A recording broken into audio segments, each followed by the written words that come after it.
All right. Good morning. Good morning. Good morning, everybody. How's everybody doing? Welcome to the show. Good morning. Good morning. Good morning. Welcome to the Holy Grail Sales Podcast.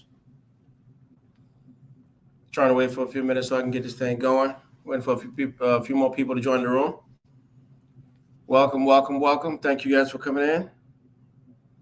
Hope you all are having a fantastic morning so far and ready for a beautiful, phenomenal Tuesday. Yes, indeed.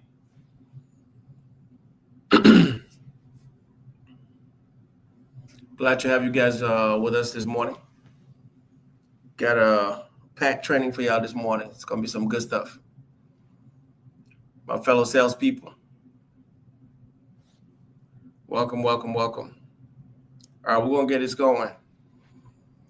All right, so again, I said, welcome to this Holy Grail Sales Podcast. My name is Robert Mendy, your faith-based salesman, author, and CEO of the Holy Grail Sales. This is a platform where we teach you to sell the right way. This is what we teach you to sell like the greatest salesman of all time. How do we do that? We start by teaching you first to serve with intention, faith, then we'll combine powerful sales techniques with spiritual insights. In other words, we teach you how to sell like the greatest salesman of all time himself. And his name is the Almighty Jesus. Come on, people, let's go. Y'all ready? I hope you guys came ready with your notepad, pen and paper, ready to go. Got a few things I'm going to be talking about here. All right, so let's get started. So today we're going to be talking about the abundance mindset. That's what we're talking about today. The abundance mindset. Selling from overflow, not scarcity. Jesus' teaching on abundance versus scarcity. Jesus called his followers to look beyond visible resources and trust their Heavenly Father for provision. In Luke's gospel, he told the disciples not to worry about food or clothing because God feeds the birds and clothes the lilies, and that your Father has been pleased to give you the kingdom. This generous view of reality frees us from anxiety and invites God into us, into abundance. When selling from an abundance mindset, we remember that we serve a God who multiplies loaves and fish and provide more than enough for every good work.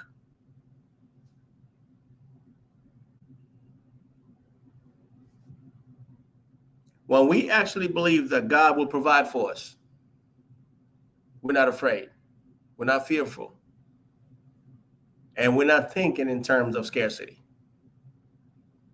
We think that there's enough. We think that there's enough to go around, no matter what's going on in our lives. Our confidence is there because we believe in the word.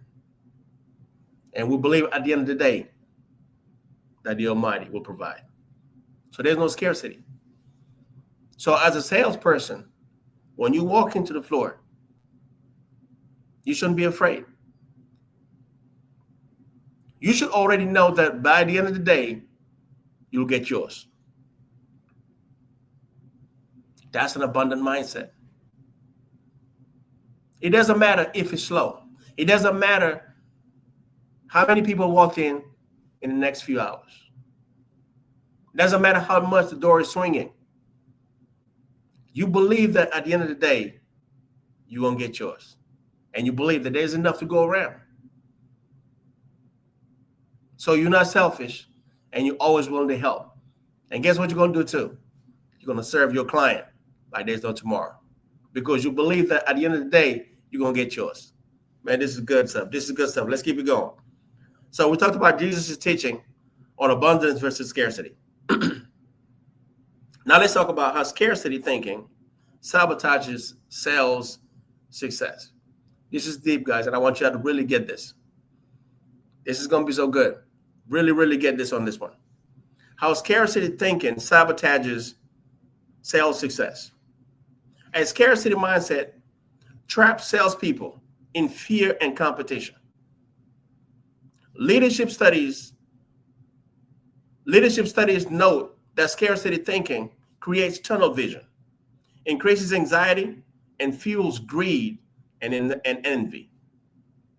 When we believe there is never enough, we overpromise, hoard leads, and view competitors as threats, which ultimately damages our relationship and reputation.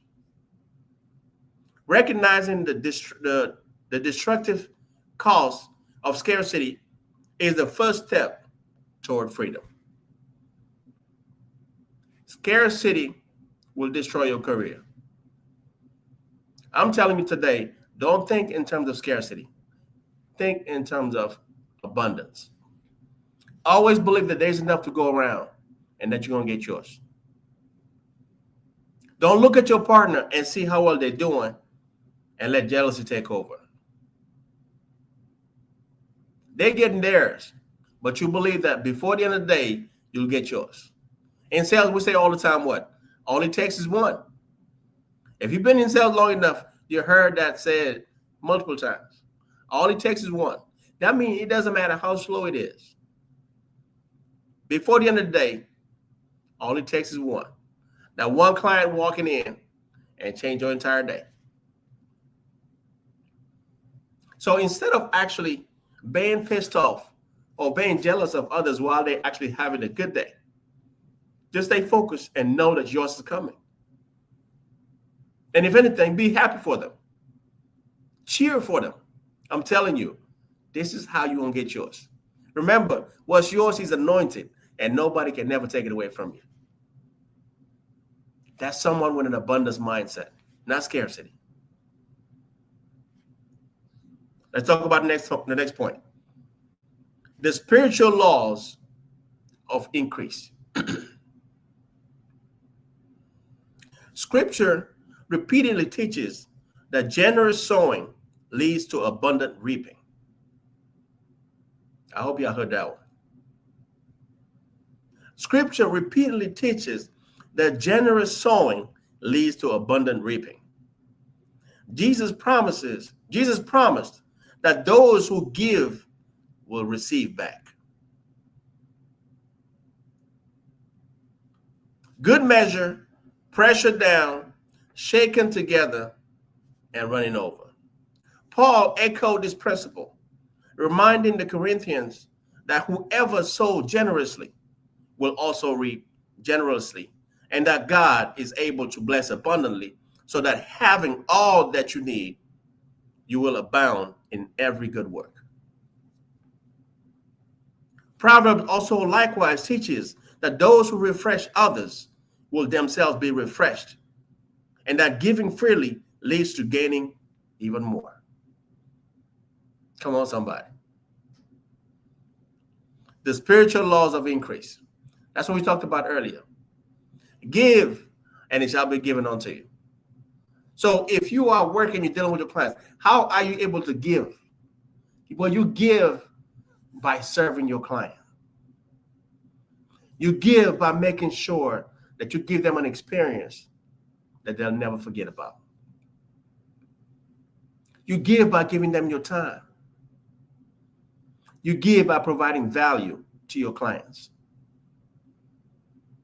You give by making sure that you are very impactful, that you are making sure that you leave an impact to the point that your clients can't stop but talk about you to others. That's serving. And that's what we teach over here at the Holy Grail of Sales.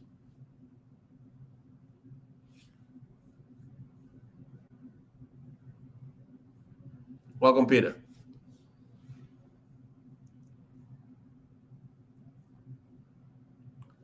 I'm telling you, here at the Holy Grail of Sales, we do it differently than anybody else out there. The conventional way of selling do not teach like this. Conventional way of selling only focuses on quarters, numbers, and even to the point where clients are regarded as just nothing but numbers. Over here, the Holy Grail said we teach you differently. We teach you to serve first, with intention and faith. Then we combine it with powerful sales techniques and spiritual insights.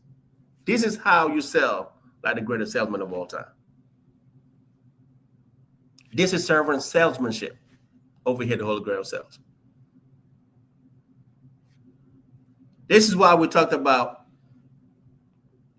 how scarcity thinking sabotages your sales, and also the spiritual laws of increase.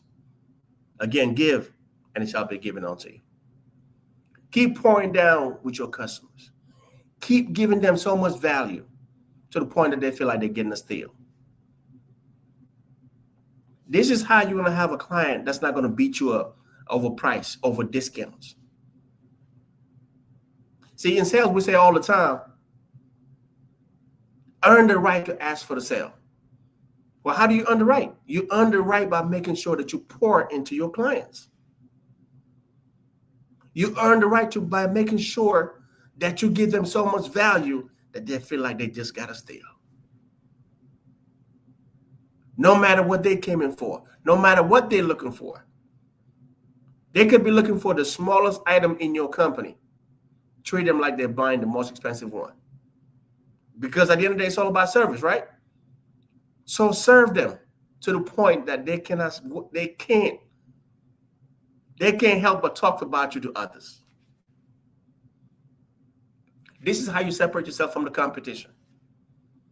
This is how you put yourself apart. This is how you show your client that you care about them. This is how you show your client that this is bigger than just a paycheck for you. You're passionate about it, and they can see, they can feel it. They can truly tell that you got their best interest in mind. That's a true top writer. That's true salesmanship. That's service salesmanship.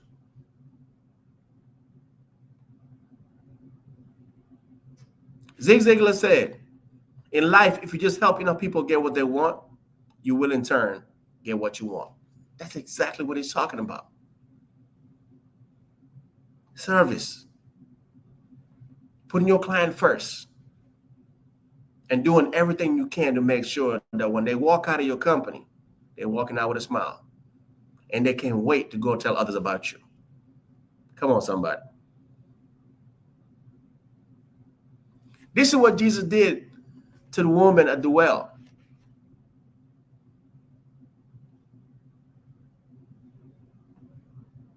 By the time it was done with her, she ran and told others about the Messiah. That's what I'm talking about. That's the same thing. Jesus didn't have to go tell others about him, about himself. The woman at the well had to go around and tell others about the Messiah.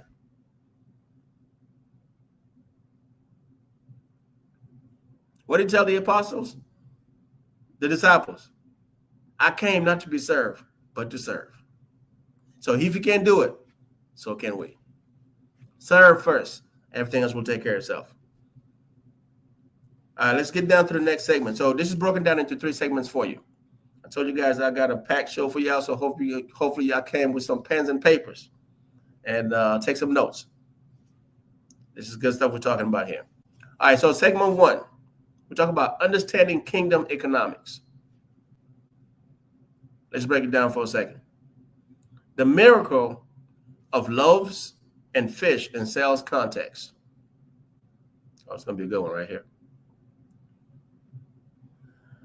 So Jesus feeding the 5,000 illustrates how kingdom economics overturns scarcity.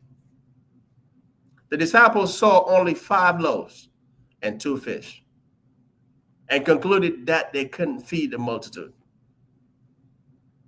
But Jesus invited them to offer what they had, blessed it, and multiplied it so that everyone was satisfied with basket left over. In sales, this reminds us to offer our skills and product faithfully and trust God to multiply our efforts beyond what seems possible.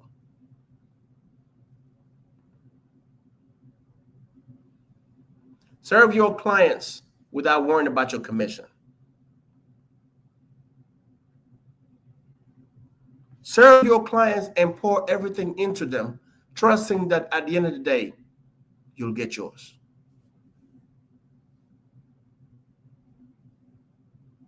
That's what it's all about. Don't make it about yourself. Make it about them instead. It ain't about you. How are you going to serve them and make it about them if you're only focusing on what you're going to gain from the deal? It's impossible.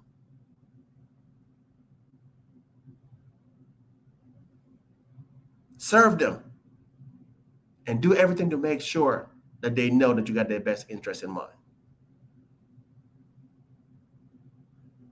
Show them that you're happy to be there. Be excited about the process. Let the passion come out as you're speaking and as you're building value. This is how you gain a lifetime customer. This is how you build relationships. Your commission will come. Don't worry about it. Remember what's given to you. Listen, man, this is good. What's yours is anointed and nobody can never take it away from you. Oh, I'll say something there. I'm going to repeat it one more time. What's yours is anointed and nobody can ever take it away from you.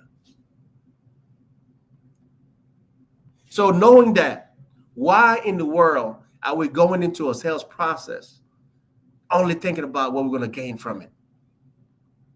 Why are we so upset when we can't close a client? If you can't close them, all that means that wasn't meant to be yours. That's all it is. It's just a different mindset. So instead of moping and getting pissed off and messing and getting your whole day messed up, just change your mindset. Look at it and say to yourself that, you know what? That one just wasn't meant to be mine. But I believe mine is coming. And you better believe it absolutely is. Just have faith and trust that God will provide. Just focus on your client. Give them the experience that they deserve. Build the value on your product. So when they get it home, they can enjoy with their families and make memories. So whoever comes to their homes, they can see the product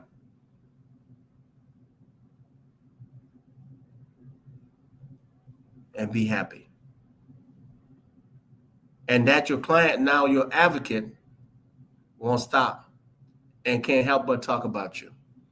And we'll send everybody your way just because you took the time to take care of them.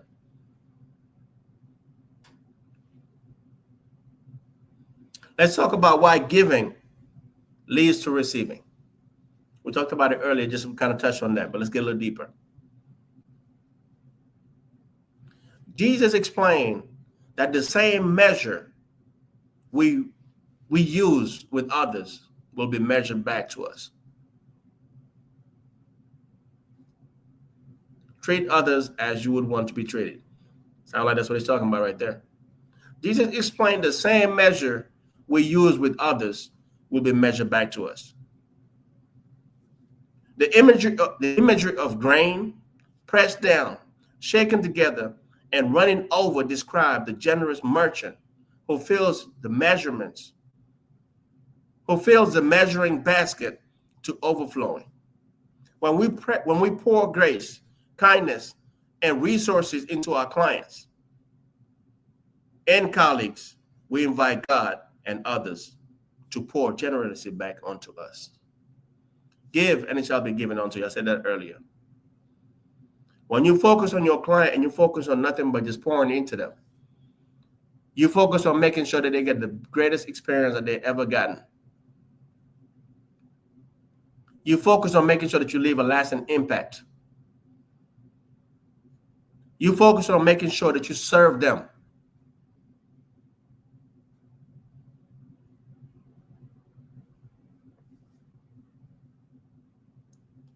You'll reap generously. It's the law of sowing and reaping. That's how you sow. When you're pouring into them, when you're giving them your time, when you're passionate about your product, that anybody that's around you can see it. That's how you're sowing. This is how you can't worry about numbers or hitting your quota at the end of the day. You're going to blow past that. Things are going to multiply for you just because you're doing it the right way. You're serving first with intention.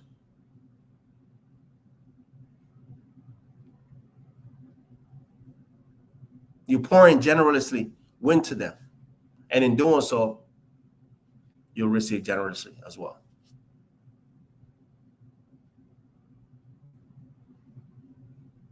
Breaking free from competitive scarcity. Breaking free from competitive scarcity. Scarcity fosters envy and selfish ambition, leading to disorder and destructive competition. Kingdom economics frees us to celebrate others and share resources because we know God's supply is not limited. Instead of clinging to every lead, we can refer clients to competitors when they are better fit than your own company.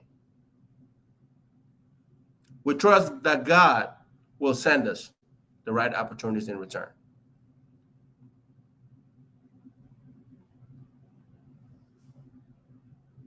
When you don't think in terms of scarcity, you're thinking in terms of abundance.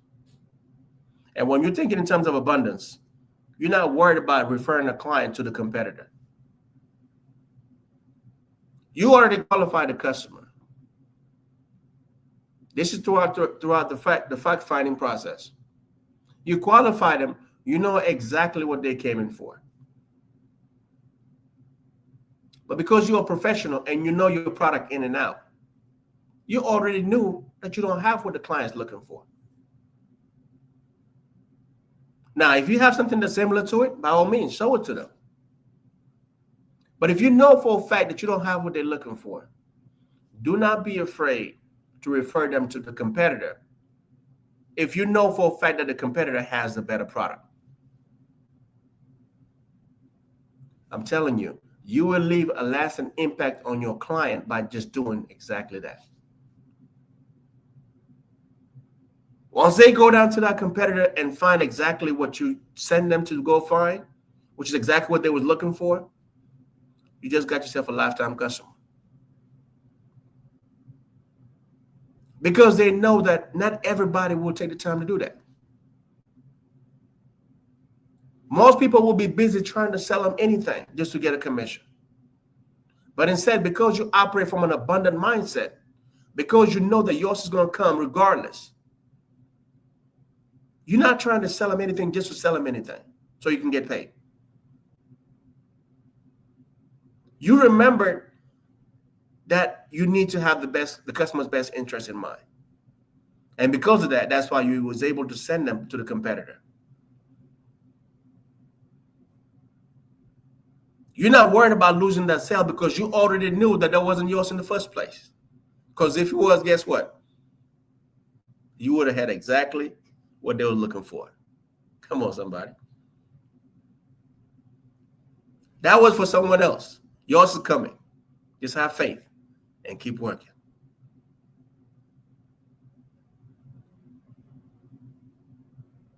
That's kingdom salesmanship.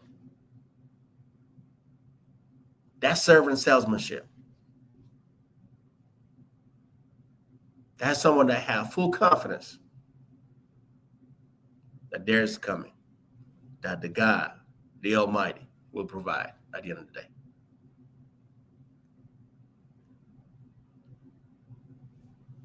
Let's talk about abundance as a spiritual discipline. Abundance as a spiritual discipline. An abundance mindset is not indulgence. It is the practice of trusting God's character. The loaves and fish narrative teaches that abundance comes from being close to Jesus, not from satisfying every material desire. Cultivating generosity, celebration, and faith becomes a daily discipline that aligns our sales approach with God's overflowing goodness.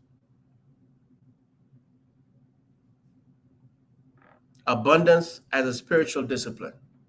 We talked about it earlier. When you operate from a term in terms of abundance, you don't think in terms of scarcity. You believe that there's enough to go around.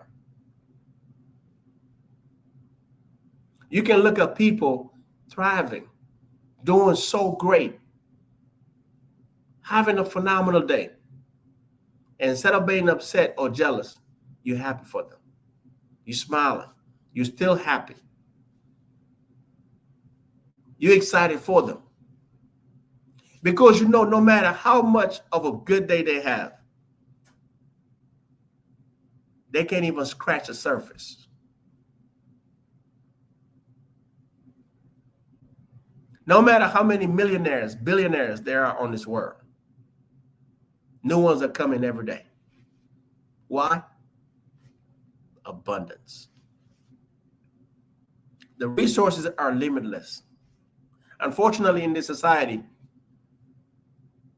we grow up most of the time in an environment of scarcity. So we think that things are not enough. Resources aren't enough. So we grow up starting to hate on some people, jealousy. When someone's doing well, we're not happy about it. When there's a millionaire or billionaire that's actually being aggressive, trying to even add to what they got, we get upset because we feel like they're going to take it all. Now realizing that no matter how much they get, they can never take it all away. It's too much to go around. That's someone that's thinking in terms of abundance. This teaching today is all about trying to switch your mindset and just start thinking in terms of abundance instead of scarcity. I know most of us did grow up in that type of environment, but that's not going to get us to where we're trying to go. This is one of the reasons why some people are so afraid of sales, because they think that it's a gamble. It's commission. If you sell, you make some money. If you don't sell, you don't make money. So they're afraid of it. Now realizing that this is probably one of the highest paying jobs out there.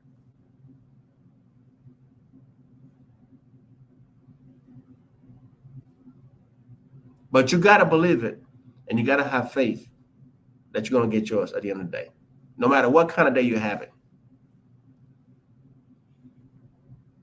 So what if you start out the day with a cancellation?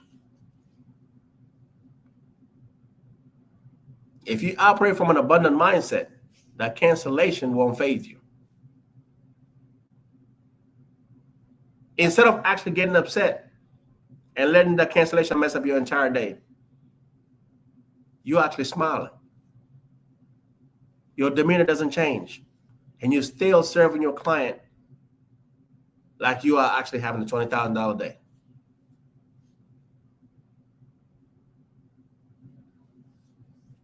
That's someone that has faith, that believes that at the end of the day, God will provide.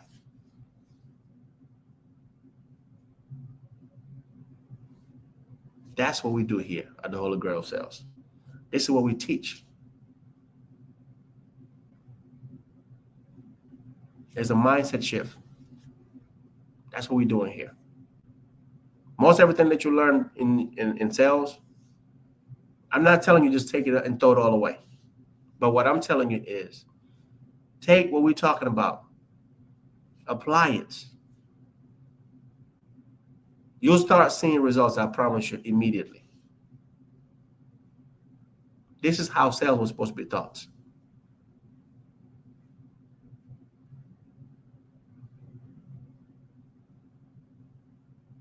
You can't earn the right to ask for the sale if you have not served your customer, if you haven't shown value. You can't just show your customer just a product, let them go find it, come back and get you. You are an order taker at that point. A master salesman will do everything they can to make sure that they hold on to their customer from the greet all the way down to the selection process and show them the product. Because they love what they do and they actually excited about the process. They're not trying to let the customer go wander around and come back and get them when they're ready. No. Unless the customer specifically asks you, give me some time, let me look around and I'll come get you when I'm ready. Fine. At another point, give them some space. But even with that, giving them space doesn't mean let them wander around and then go back and start having conversations with your colleagues and forget about that client. When you give a customer space, make sure that you are still around, that you are in areas where you can still see what they're doing, what they're touching, what they're feeling, what did they go back to look at.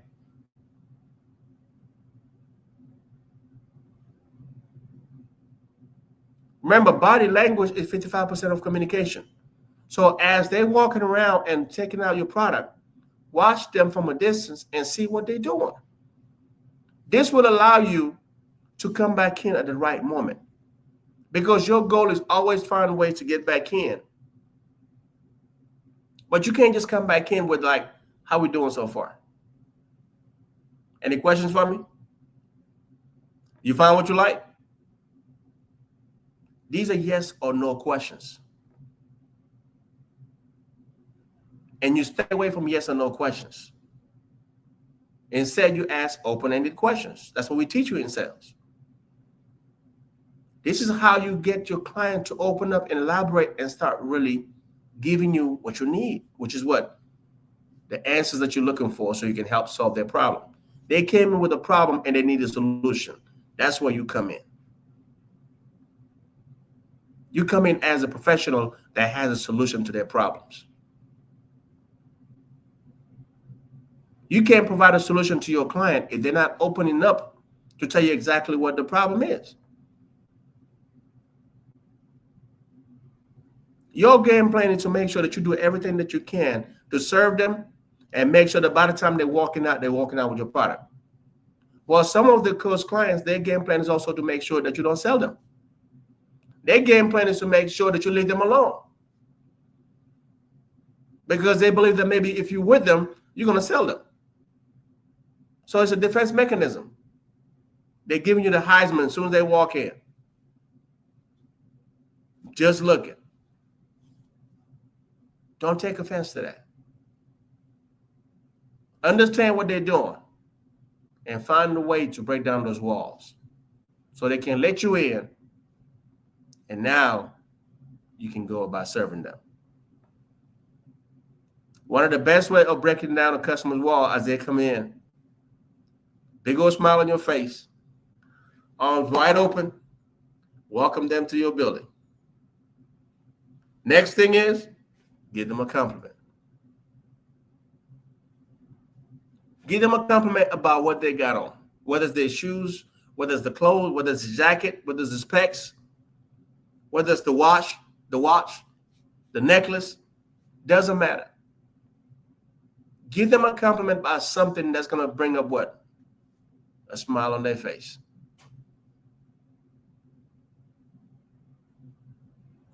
Your goal is to break down the walls so they can open up and talk to you.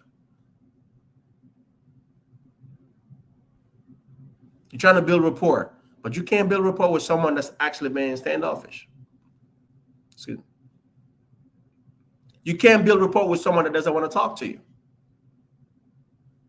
That's why you give them the compliment, so you can break down the walls, get them smiling, especially if it's something of value or something that's very emotional that was passed down to them.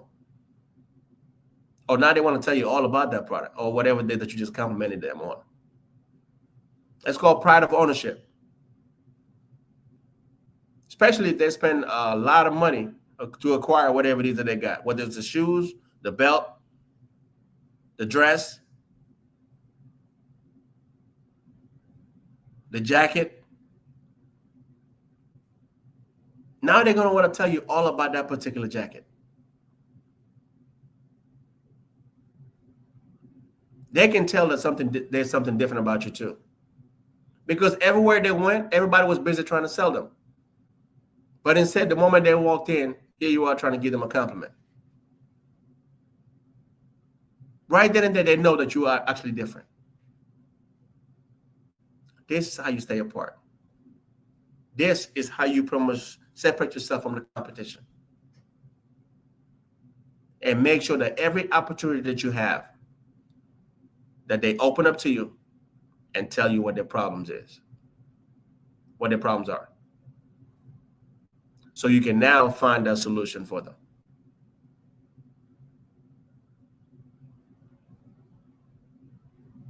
That's the difference between amateurs and professionals. Let's go down to segment 2. Identifying and eliminating scarcity triggers. You got to recognize this. We're going to talk about identifying and eliminating triggers, scarcity triggers. So let me give you all a few common examples of scarcity thoughts that we often use in sales. There aren't enough clients.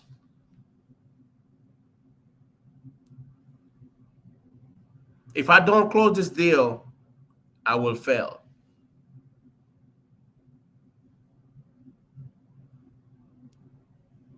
I must outshine everyone.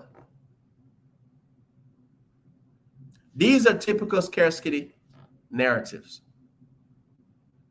These thoughts produce anxiety, hasty decision-making, and manipulative tactics.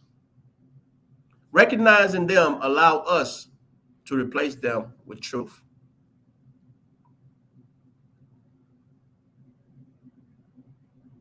Remember, when you're thinking in terms of abundance, you're not thinking this way.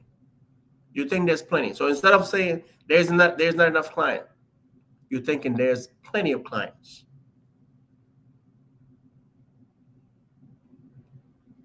Your mindset just switches. It just changes. It doesn't matter what's going on around you. It doesn't matter how long you've been waiting for that up or for those clients to come in. You believe that yours is going to come regardless. And at the end of the day, you're going to hit your goal.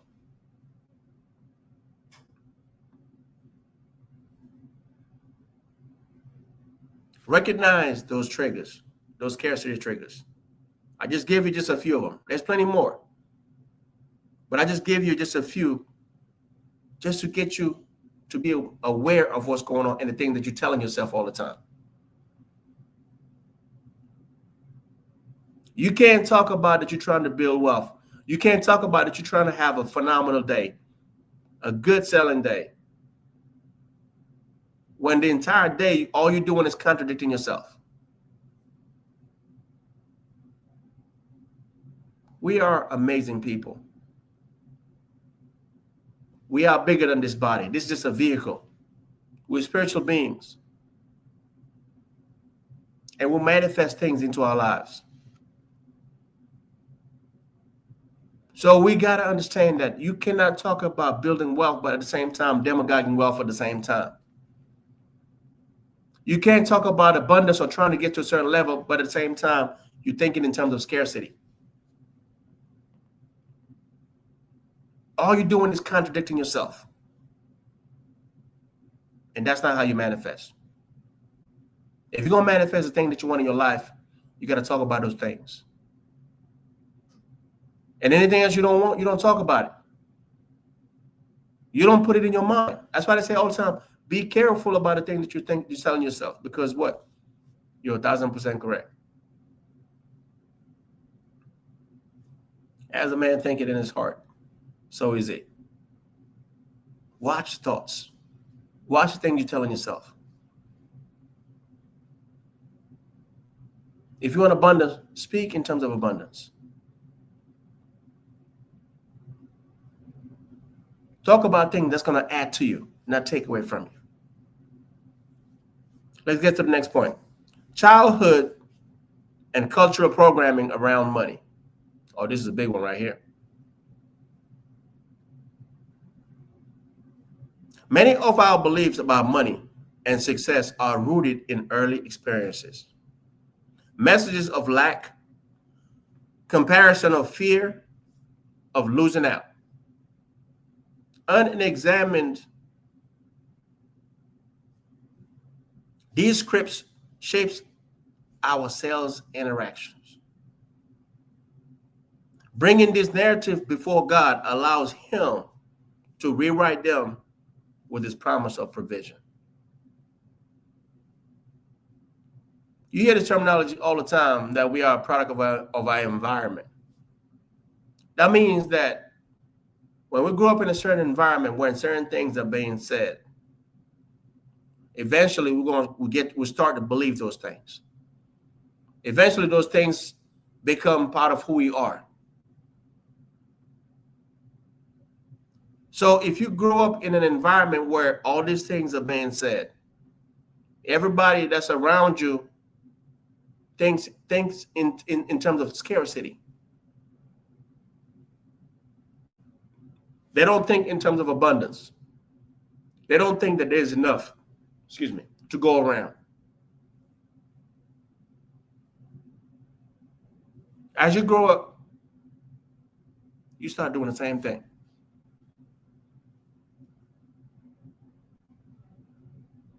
What I'm telling you today, just switch it. It's a mindset shift. When you are work moving forward and those thoughts start to creep in, just catch it and just switch it around. Say it exactly the way you want it. If that's not what you want, don't say it. Don't think about it.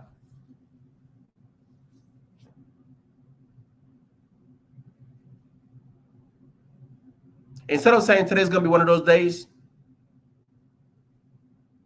say to yourself, I'm still going to get mine before the end of the day.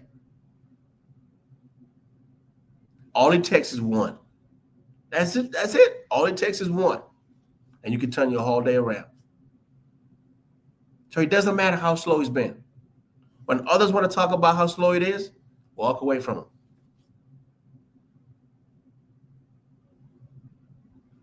You just believe that yours is going to come regardless. You can't worry about everybody else's economy. All you can worry about is yours. Worry about your economy and have faith that the provision is coming. And I guarantee before the end of the day, you'll walk out with a smile on your face because you'll hit your goal. You can't talk about hitting your goal, but at the same time, you keep talking about how slow it is.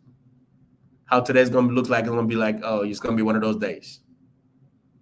Man, I don't know what's going on, man. I can't close the door. These are all things that you stay away from. Don't talk about these things. If that's not what you want, don't talk about it. Use positive affirmation instead.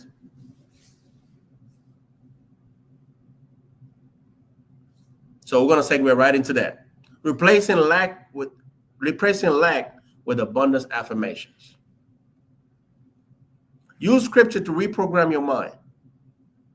Instead of thinking there isn't enough, declare that God is able to bless you abundantly, so that you abound in every good work. Speak Jesus' word to your heart. Do not be afraid, little flock, for your Father has been pleased to give you the kingdom. Over time, these affirmations reshape your inner narrative from lack to overflow.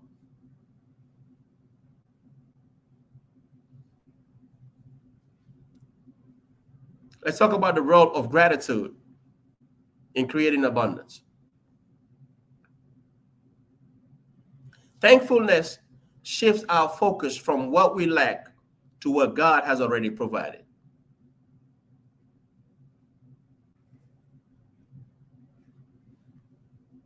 Paul exhorts believers to give thanks in all circumstances and remind us that no matter how difficult life becomes, God's grace and love remain. Gratitude centers us on his goodness rather than our insufficiencies and opens our heart to receive even more.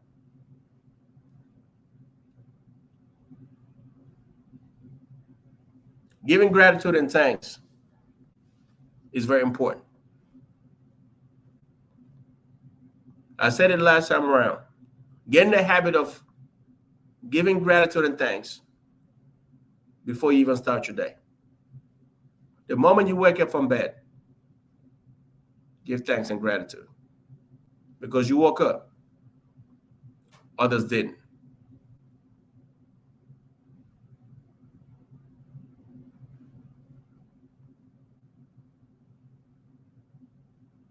When you start your day doing that, it helps you get aligned, helps you stay focused, helps you become grounded.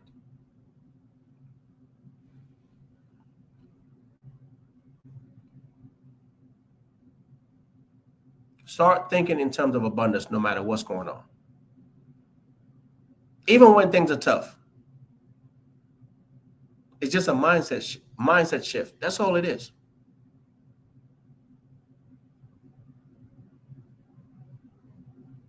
Don't give up. Don't get weird. Have faith and trust that the provision is coming.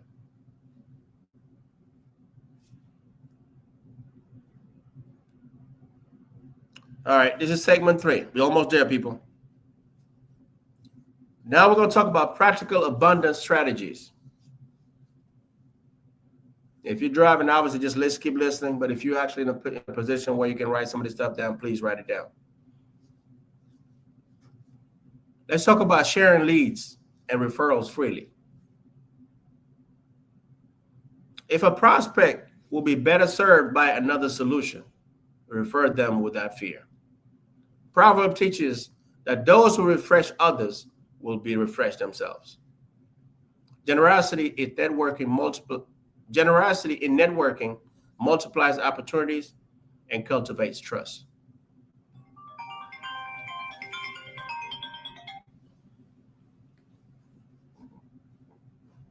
That's what I said earlier. The moment you know that you don't have what your clients need, the moment you qualify them and know for a fact that what they're looking for, you don't have. Don't try to be deceitful. Don't try to just sell them anything just so you can get paid. Instead, have the courage to refer them to the competition if you know that they got what they're looking for. Remember, John Maxwell says, people don't care about how much you know until they know how much you care. That shows care. Because you didn't have to. But because you care about them and you want to make sure that they get what they came in for, you take the time to refer them to your competition.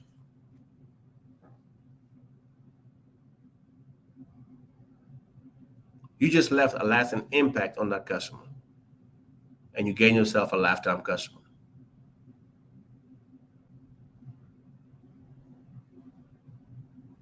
That's how you separate yourself from the competition. This is how you build relationship with your clients.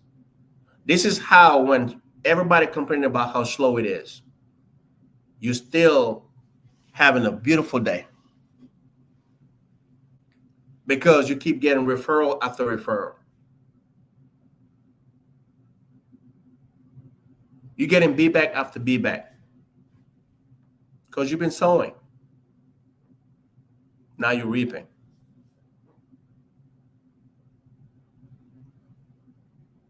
You're in your harvest.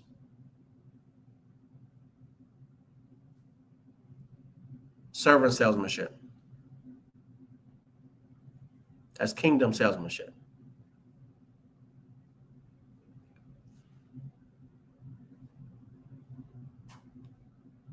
Celebrating the competitor success.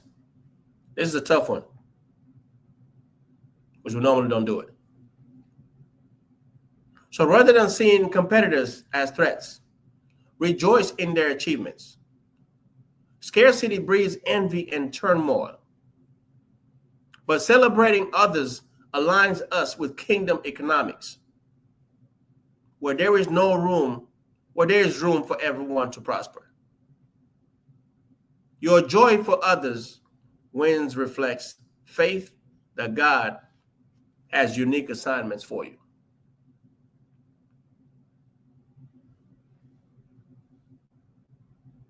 When you think in terms of abundance, you can at that point celebrate your competitor. There's no way you're going to celebrate your competitor if you're thinking in terms of scarcity. Because if you're thinking in terms of scarcity, you don't believe there's enough to go around. So because you don't believe there's enough to go around, there's no way you're going to be celebrating your competitor. Because you feel like they're taking what's yours.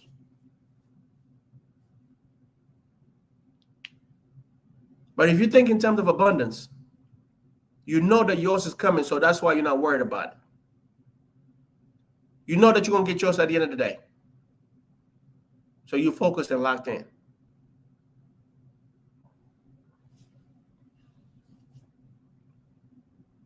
Investing in prospect success before the sale. We're almost there, people. Offer value, insightful advice, helpful resources, introductions without expecting immediate return. You're doing exactly what Zig Ziglar talks about. When Zig said that in life, if you help enough people get what they want, you will in turn get what you want. That's exactly what you're doing. You're helping them without expecting anything in return. You're just there to serve them. Money, commission, all that stuff, that's just a byproduct of you serving that client the way they deserve to be served. That's all it is.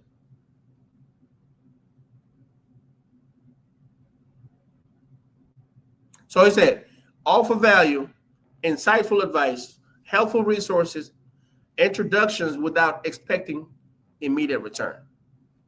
This embodies the sowing principle. Sow generously, and you will reap generously. Investing in people before they buy builds relationships that often flourish into long-term partnerships. Now you just got yourself lifetime customers. People that's going to stick with you no matter what. When you get to a point that you have clients that come into your building, ask for you, and they tell them that you're not there, and they turn around and go home, you're practicing kingdom salesmanship. You're practicing servant salesmanship. You serve your client to the point that they can't help but talk about you to others. They don't want to deal with nobody else but you.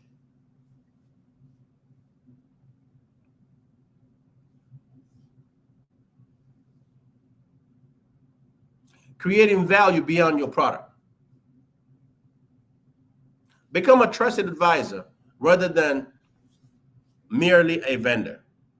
Provide education, encouragement, and community. When clients sense that you care about their holistic success, they are more likely to buy from you and to refer others to you. That's what I said earlier. Show them how much you care, because people don't care about how much you know until they know how much you care. Help them get what they want, because in doing so, you will in turn get what you want. Dr. Stephen Covey says, seek first to be understood. Seek first to understand, then to be understood. That means what? Same thing that we've been talking about this all day. Put your clients first. Show them that you care. Serve them. There's no way that you're actually gonna seek that. If the moment you're seeking to understand your client, you're putting them first. That's what it means. Seek first to understand, then to be understood. It's a give and take. It's a win-win. Serve your clients. That's what you're here for.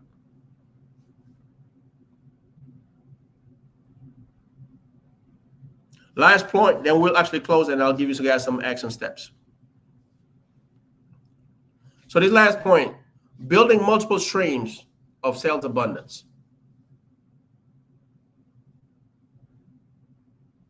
Diversify by serving different segments, creating complementary products or partnership with others. Multiple streams reflect the tree of life that yields its fruits in season, rooted in God's supply, not limited to one channel. In God's economy, there is always another harvest if you keep sowing. That's the goal, y'all. Keep sowing because the harvest will come. Keep serving your clients. Make sure you always leave a lasting impact on your clients. Give them the experience that they came in for. I promise you, if they don't buy for you right away, I don't care how many other stores they go to or companies, they'll come back and see you. And even if they don't, they will refer others to you because now they're your advocate. So take the time to just serve your clients and pour into them like you've never done in your life. Forget your commission. Don't worry about it. Just focus on them.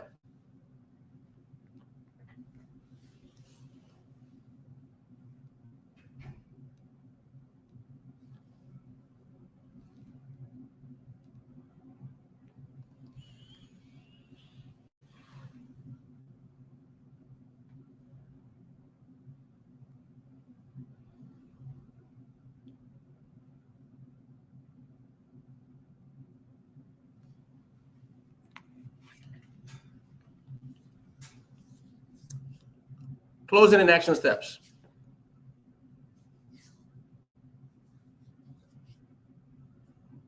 Write it down. 30-day abundance mindset challenge. I'm always going to give you guys something that you can take with you, write down, and start implementing right away so you can start seeing the result that you're looking for. So for the next month, journal every scarcity thought and replace it with the scriptural affirmation of abundance. We talked about it earlier. So as they come, and they will come, because remember, you grew up listening to this stuff. So it's been ingrained in you. So as those thoughts come, replace them with scriptural affirmation of abundance.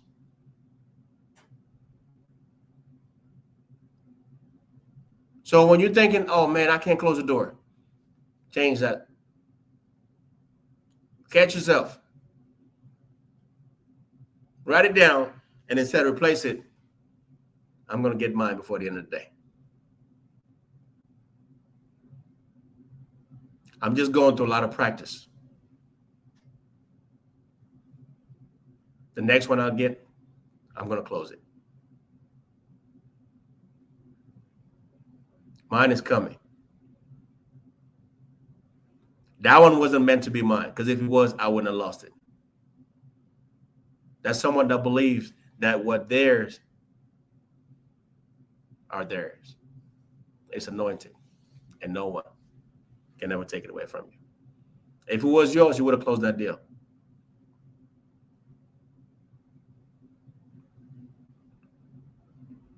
Practice at least one generous act each day. Practice at least one generous act each day. Sharing knowledge, giving resources, celebrating someone else. Putting others first. Not thinking about yourself all the time. No matter what's going on. Someone having a good day, give them an attaboy. Be happy for them. Encourage them. Someone's having a tough time, find a way to uplift that coworker.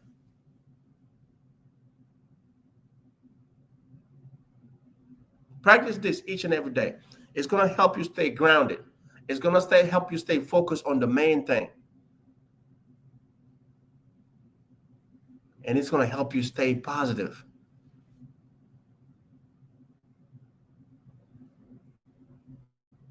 This is how you're going to manifest the thing that you want in your life.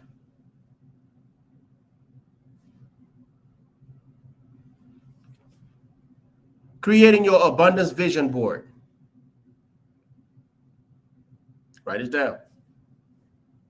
So prayerfully assembled images, scriptures, and goals that represent God's overflowing provision in your sales career.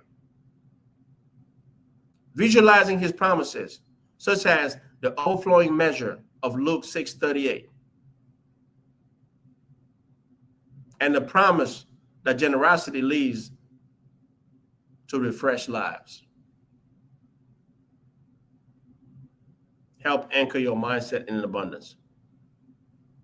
And the last point, daily gratitude and abundance practices.